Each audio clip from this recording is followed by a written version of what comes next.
Đấy mới gọi là bảo bối này.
Con dưới ơi, sắp con bự nha. Được rồi, hết đợi được còn con. Theo.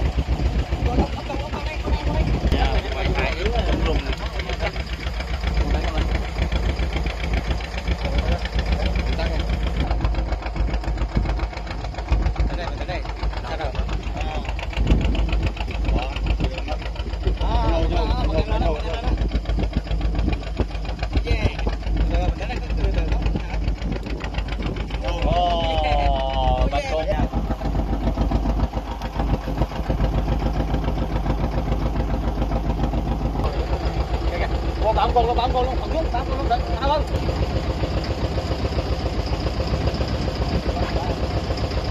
Trên đây. À. Mực ống hả? Ống này mực ống. Còn đây là mực lá.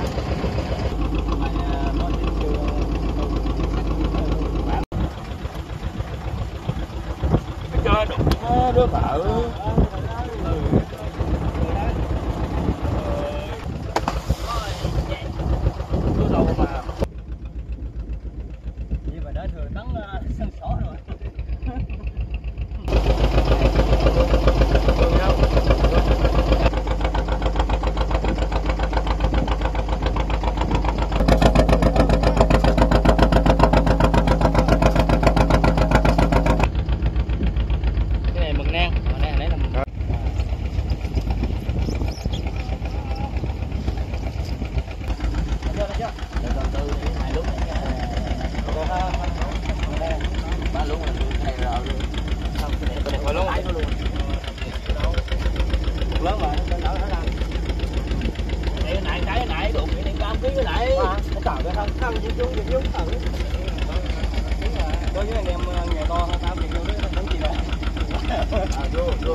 Lấy xỉ này.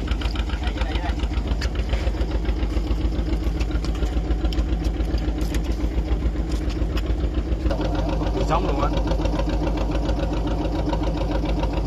Đây bắt nồi cháo đây. Làm nồi cháo hấp được á. Luôn.